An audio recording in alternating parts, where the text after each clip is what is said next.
A man wakes up at 5 a.m. every single day.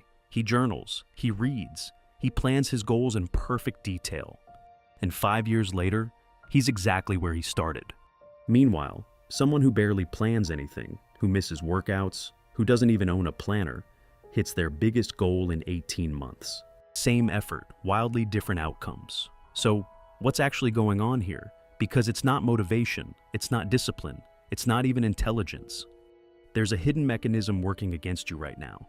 And by the end of this video, you'll know exactly what it is and exactly how to shut it off. Let's get into it. Most people think goals fail because of laziness. That's the story we tell ourselves at 11 p.m. when the gym clothes are still folded in the drawer. But here's the problem. That explanation is comfortable, and it's wrong.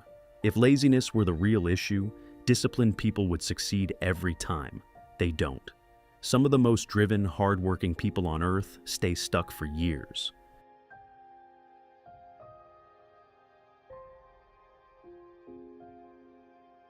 So, today we're not talking about motivation hacks or productivity tricks. We're talking about the actual psychological blockers standing between you and your goals, and most of them are invisible, until you know what to look for. By the end of this, you'll see your own behavior in a completely different light. Let's start with the first one. And it's probably not what you expect. The comfort trap.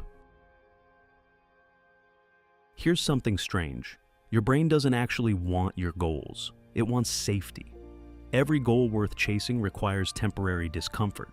But your nervous system is wired to avoid discomfort at all costs. It doesn't know the difference between uncomfortable but growth-producing and dangerous. So when you sit down to work on something hard, your brain quietly whispers, "Maybe later," and you believe it. This is why people binge self-help content but never apply it.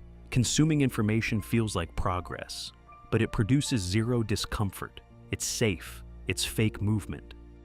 Real change only happens on the other side of tension you're avoiding, but comfort alone doesn't explain everything.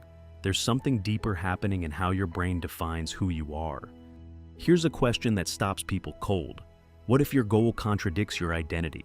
If you see yourself as not a disciplined person, your brain will unconsciously sabotage any behavior that proves otherwise. Because consistency between belief and behavior matters more to your brain than success does. Think about someone trying to save money while identifying as bad with money. Every dollar saved feels foreign, uncomfortable, so they self-sabotage an impulse purchase, a forgotten bill, just to return to the identity that feels familiar. This is why people can want something intensely and still fail to get it. It's not a desire problem, it's an identity mismatch. And this leads to an even sneakier obstacle, one hiding inside your goals themselves. Most people think their goals are clear. They're not. Get healthier, be more productive, build wealth. These sound like goals, but your brain can't act on vague targets. Vague goals create vague effort, and vague effort quietly evaporates the moment life gets busy. Compare that to walk 20 minutes after dinner, 5 days a week.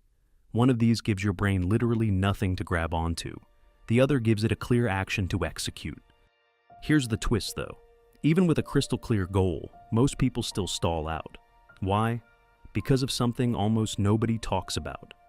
Everyone waits to feel motivated before taking action. Here's the problem. Motivation is not a cause of action. It's a result of it. Studies on behavior change consistently show that action creates motivation, not the other way around. The people who feel like it are usually the ones who already started. This flips the entire self-help industry on its head. You don't need to feel ready. You need to move first, even slightly, and let the motivation catch up.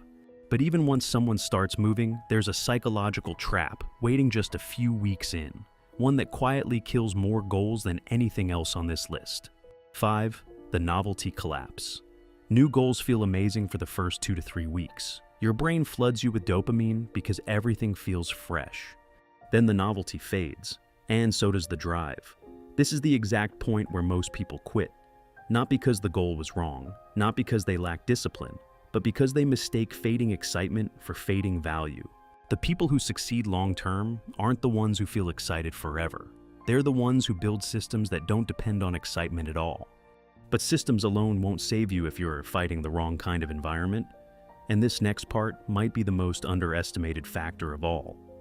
6. Your environment is deciding for you. Willpower is weak, environment is strong.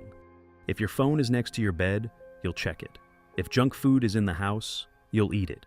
If your friend group mocks ambition, you'll shrink your own. This isn't a character flaw. It's basic behavioral science. Environment shapes behavior more reliably than intention ever will. People who achieve difficult goals rarely rely on raw willpower. They engineer their environment so the right choice becomes the easy choice. But there's one more layer beneath all of this, the deepest one, and it explains why some people stay stuck their entire lives. 7. Fear of the next version of you. This one may be a bit uncomfortable. Sometimes people don't fear failure, they fear success. Success means new responsibilities, new expectations, new pressure to maintain that success. It means becoming a different person. And the brain resists identity change even when that change is positive.